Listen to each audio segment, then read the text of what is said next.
It's Monday the 16th of September, and I'm here with Bernard O'Donoghue.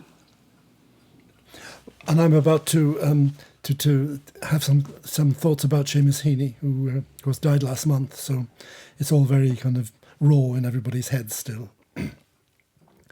I remember in a Sunday Times review of Heaney in the 1980s, John Carey said memorably, "We're lucky to be alive while he is writing."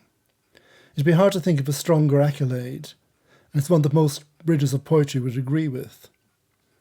To live through a critical lifetime from the 1960s to the first decade of the 21st century and watch Heaney's many books appearing was an exhilarating experience. I want to consider, though, why exactly we were lucky to watch Heaney's corpus taking shape, his in particular. Many things come to mind, of course: the extraordinary exactness and rightness of his descriptive language, whether describing blackberries, or grains of corn flowing through your fingers, or fragments of burning paper floating in the wind, or a 56-pound weight. A recent elegiac piece in Time magazine compared him to Chekhov in his capacity to say something extraordinary by simply describing ordinary things. Then there's the importance of his readiness to deal with public subjects in Ireland and beyond, his readiness to face the neighbourly murder that occurred in his native province. His catching of the moment of 9/11 in his Horace translation, Anything Can Happen, a poem which generated immediately a worldwide set of translations of Heaney's version. The seriousness of the subjects he dealt with and the eloquent power he brought to the discussion of them made him the outstanding poet in English of his time. He was not a moraliser. He was too forgivingly alert to human frailty for that, but the moral sense is present in everything he wrote. So it is not surprising that his poetry earned him the Nobel Prize for Literature, or that the Nobel citation praised his poetry's combination of lyrical beauty and ethical depth, which exalt everyday miracles and the living past. But we can recognise and admire these qualities, these facts about his writing, without exactly feeling lucky to be reading them as they appeared. So what was most extraordinary about him? I think it was this. We expect the great writers, Dante, Milton, Yeats, Joyce, to be over-facing. We expect to feel shy in their presence, to feel inadequate. We don't exactly think of them as good company, but Seamus Heaney was wonderful company. He made everyone feel good. How many people of all capacities or limitations have we met who said, "I enjoyed meeting Seamus. I think there was a real understanding between us." And it was always Seamus. He was everyone's possession, something he put up with great good humour. How he managed to make time for everyone in this way is a mystery. To do that, and at the same time to write some of the greatest poetry of the modern era. We've listened to part of Casualty, the haunting poem in which the poet talks in the pub with the local fisherman, feeling shy of condescension. Here we meet the same gift, call it warmth, or empathy, or sheer human skill, that appears in one of the beautiful sonnets in memory of his mother in Clearances in the Hall Lantern. The mother shared, at the beginning of one of the poems, the fear of affectation that made her affect inadequacy whenever it came to pronouncing words beyond her. The son governed his tongue in front of her, a genuinely well-adjusted, adequate betrayal of what I knew better. And of course, they're both playing the same game. They're avoiding pretension and affectation. Seamus Heaney always spoke up for poetry. It's one of the countless reasons that his loss is so grievous. But he also always said that he couldn't have written his poetry if he didn't know that poetry was not the most important thing in the world. A principle of reserve that he had inherited from his farming forebears, he said. He couldn't have written the great tormented poems of North that faced the horrors of the time so squarely without that inheritance. So he was able to deal with every situation and every linguistic idiom and register that was wanted. I once heard him say he was built like a badger, square-shouldered. And I'd like to finish by quoting the end of his poem Badgers, which begins with the poet, half lit with whiskey with the Irish E in it, and ends with another of his great questions. How perilous is it to choose not to love the life we're shown? His sturdy, dirty body and interloping grovel, the intelligence in his bone, the unquestionable houseboy's shoulders that could have been my own.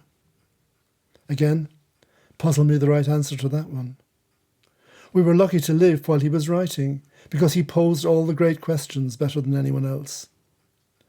And now we're left to pose them and attempt to answer them without him. You've spoken very eloquently there, Bernard, about Seamus as a poet. I'm wondering if you might be able to share a few thoughts on him as a friend, as someone that you knew personally.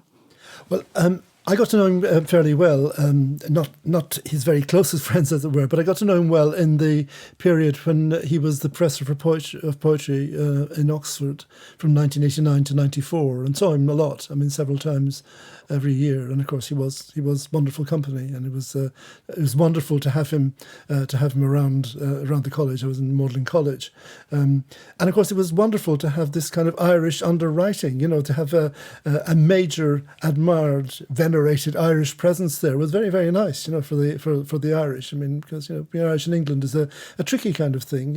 It's a pleasant enough thing in most occasions, but it has its difficulties. And to have somebody of Seamus's standing there was a terrific kind of underwriting of everything that we did and thought. You seem very sort of generous as a person in general, even as a poet. Can you think of any sort of instances where you saw his generosity as an individual at all, when you were out with him drinking or, going to lectures, that sort of thing? Yeah, well, he gave new meaning to the word generous. I've never met anybody quite like him in terms of generosity, and it's kind of sensitive generosity as well. He was always kind of quietly kind of providing things and doing things for people. Well, just one thing, for example, last year when was Patrick Crotty's 60th birthday party in Cahir, County Tipperary, where he gathered great groups of people, and Seamus couldn't come, but champagne mysteriously appeared on everybody's plate, and only Patrick Crotty knew where it had come from. That he was it's another kind of shyness of condescension in a way. I mean, he was but he put himself out for people to an extraordinary degree. When he finished those years in Magdalen, he had a big, expensive kind of dinner party for anybody who he'd had anything to do with, really, in those 5 years in Magdalen, and he wrote a wonderful kind of sort of comic poem, listing all the people, based on Percy French's poem "Says She," but he endlessly taking pains. I mean, how he found time to allow for everybody and make gifts for everybody was a kind of mystery, really. And was he quite fun to be with? Fantastic fun to be with, yeah. It was terrific.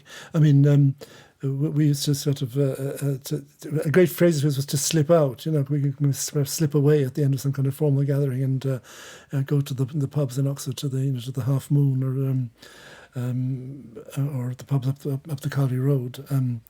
The Bullingdon Arms, for example, was a great kind of haunt. I remember going there with him once on a music night. I think it might have been Davy Spillane. It was some Irish musician anyway, and we went to. But of course, he couldn't appear in public really because he just got mobbed all the time, and so he had his huge duffel coat with his head well hidden deep inside it, and only his glasses sticking out. And of course, he wasn't associated with wearing glasses, so he looked pretty unrecognisable. But it didn't save him. At least 3 people that he didn't know from Adam came up from the corridor and said, "Hello, you're Seamus Heaney." I know you." But he was terrific fun. He was a great joke teller, of course, and he was a fantastic mimic. I mean, he's perhaps the best mimic I've ever known, really, which is kind of interesting because I'm sure it links to his poetic gift as well. What sort of things would he mimic? Can you? Well, he would, for example, mimic the great Clare accordion player Joe Cooley. There's a famous recording by him in which he says, I couldn't mimic the Clare accent like Seamus did, but Cooley says, "America is a big place, but I think I've been in nearly every city of it." which is so it's a, but it just different voices really. He could do the police in different voices really. That's very interesting to hear that, because often when we kind of think of an overview of his poetry, the things that become memorable sometimes are the tragedy from them. Yes. And you've written yourself about that notion of the classical tragic kind of vein within his work. Yes, that's right. I mean, I mean, that's what I meant about the moral sense in a way. He's got a tremendously strong kind of tragic and moral motivation, but he's a person of extreme light spirits, as well. I mean, he said in an interview with Melvyn Bragg in 1990, I think he said, 1991, he said, my temper is not Brechtian. He's not naturally, by nature, a kind of, public writer, but the circumstances kind of brought that about, I remember once he, when I was in Dublin a few years ago, he drove me and a few other people to Glasnevin to show us around the graveyard with the literary associations, Joyce's parents and Hopkins and so on. It's an incredibly moving place, But as we were going there for this extremely moving experience, he was playing the Goon Show in the car, and banging the dashboard himself and kind of, singing along with Eccles, So he was terrific fun to be with.